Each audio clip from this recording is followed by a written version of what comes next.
공략하도록 하겠습니다. 지금 NFT 관련 기사가 계속 나오고 있다. 그렇게 너무 크게 신경 쓰지 않으셔도 된다. 네, 안녕하세요. 허브경로TV 최호영입니다. 오늘 볼 종목은 두산 퓨얼셀이라는 종목을 좀 보도록 하겠습니다. 그 전에 저희가 이제 주력주가 하나가 청산이 됐습니다. 그래서 깔끔하게 홈페이지에 정리해 놨으니까 요거 하나 구경해 보시면 좀 도움이 되지 않을까라고 생각이 되고 있고요. 종목이 하나가 나갔습니다. 그러면은 새로운 신규 종목을 매수를 해야 되겠죠. 조만간에 저희 주력주 하나 매수 진행을 하게 될 거예요. 그러니까 너무 늦어갖고 부랴부랴 따라오시지 마시고 좀 여유있게 저희한테 상담 받아보신 다음에 같이 진행을 하면 좋지 않을까라고 생각을 해봅니다.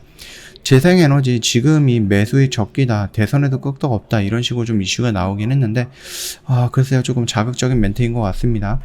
내년 3월 대통령 선거를 앞두고 여야 대선 후보가 확정이 되면서 증시에서도 대선 수혜주에 관심이 높다라고 하는데, 이 부분은 조금 위험스러운 부분이죠. 지금 상황에서는 증권가에서는 여러 업종 가운데 재생에너지를 주목을 해야 된다라고 얘기가 되어 있습니다.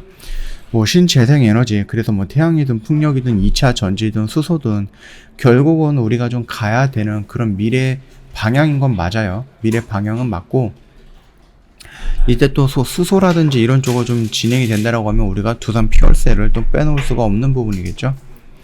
일단 대선 결과가 예측의 영역이 아닌 만큼 노이즈에서 자유로울 수 있는 게 바로 이 신재생에너지다. 국내 재생에너지 또는 원자력 밸류 체인 정책 방향성에 큰 영향을 받는 반면에 수소 산업 같은 경우는요, 정권 성향에 대해서 민감도가 상당히 낮다라는 측면에서 안정적이다고 보면 될 것 같습니다.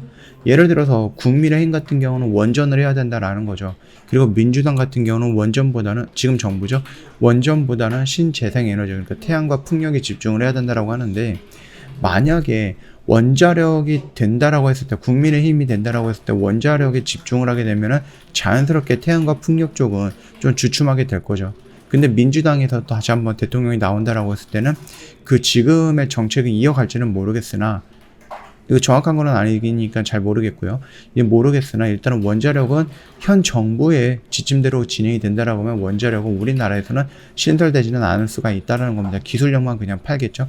그러면 태양과 풍력이 조금 더 상승을 할 것이고, 이런 식으로 어떤 대선 결과에 따라서 움직임이 조금씩 달라질 건데, 이 수소라는 키워드는 그렇게 영향이 크지 않을 것이다 라고 보고 있는 겁니다. 그렇기 때문에 우리가 이 수소라는 부분에 대해서 투자를 한다라고 했을 때는 당연 우리가 좀 두산 퓨얼셀을 좀 보는 것도 맞는 게 아닌가, 그렇게 좀 생각이 되고 있는 거죠. 단기적으로 올해 연말에는 내년 초에 청정 수소 발전 의무 제도 CHPS 도입과 발전용 연료전지 수주가 주요 이벤트로 좀 보면 될 것 같습니다. 그래서 우리가 이 두산 퓨얼셀 같은 경우는 여러 가지를 지금 개발을 하고 있고요. 그리고 이 발전용 연료 전지를 만들기 위해서 용량을 더 크게 하기 위해서 증축이라든지 이런 부분도 계속 진행을 하고 있다라고 좀 봐주시면 되겠죠. 그리고 두산의 친환경 미래의 기술 혁신상을 7개를 좀 수상을 했다라고 하는데요. 어떤 부분이었냐?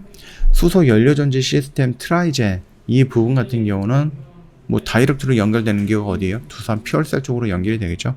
폐플라스틱 수소화 기술이라든지 수소 드론을 활용해서 태양광 발전소 점검 솔루션, 그리고 수직 이착륙 고정형 수소 드론, 이런 부분들도 보면 될 것 같아요.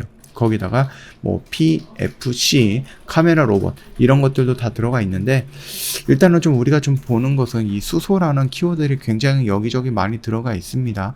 예, 그렇기 때문에 우리가 두산이 조금 이 수소라는 부분에 대해서 나름 진심인 이유가 TF팀을 또 설정을 해가지고 많은 인재들을 좀 모아놨다라고 좀 보시면 됩니다. 그래갖고 그 수소 부분에 대해서 선두에서 진행을 하겠다, 그렇게 보시면 되겠고, 어차피 지금 1분기, 2분기, 3분기 부분에서는 실적이 그렇게 좋지는 않을 것이다라고 미리 예상을 했던 부분이었죠. 그래서 이 부분들은 수주라는 부분이 지금 1분기, 작년 4분기부터 해도 될 것 같고요.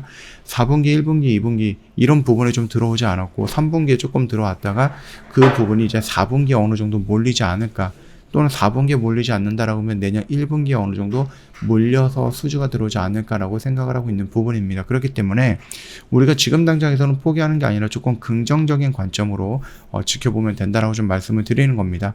어차피 우리가 여기에서부터 지금 이런 식으로 참고 기다려 왔잖아요. 그래서 지금 여기 매물대 라인까지 지금 다 올라와 있는 상태이기 때문에 여기서 하나의 이슈가 딱 나와준다라고 하면 다시 한번 돌파가 나와서 전 고점이 요 영역 구간까지는 충분히 올라갈 수 있다. 그런 가능성이 있는 기업이다. 그렇게 봐주시면 될 것 같습니다. 저희 허브경제TV 홈페이지 놀러 오시면은요, 카톡 친구 추가하는 방법이 있어요. 어렵지 않습니다. 그림으로 올려놨기 때문에 천천히 보시고 등록하시면 될 것 같고요. 부담 갖지 마세요. 저희가 무료로 제공해 드리는 거다 보니까 카톡 친구 추가하시고 3분 허브리핑 보내달라 요청을 하시면 됩니다. 부담 갖지 마시고 언제든지 요구하시면 될 것 같고요. 지금 이 영상 안에는 뭐 시황 브리핑이라든지 재료 브리핑 이런 것들이 좀 언급이 되어 있다 보니까 회원님들이 뭐 시장을 보는 데 있어서 충분히 도움이 될 만한 영상이다라고 좀 말씀을 드리겠습니다. 그리고 저희가 26일까지 좀 입동 이벤트 진행을 하고 있는데 시간적인 여유가 많다라고 해서 너무 생각을 오래 하시면은 신규로 나갈 수 있는 주력주를 놓칠 수도 있습니다. 저희가 갤럭시와 머니틀이 한 200% 가까운 요 구간에서 정리가 됐는데 글쎄요. 일단은 뭐 종목이 하나 비었으니까 그 비운 자리를 또 채우기 위해서 새로운 종목이 나가지 않을까요? 조만간에 나가게 될 겁니다. 고민 그만하시고 일단 저희한테 먼저 상담을 받아 보시고 나서 고민을 해도 되지 않을까 그렇게 생각을 합니다. 참고하시면 될 것 같고요. 이번 주도 고생 많으셨습니다. 편안한 주말 보내시고요. 다음 주에 다른 영상으로 찾아뵙도록 하겠습니다.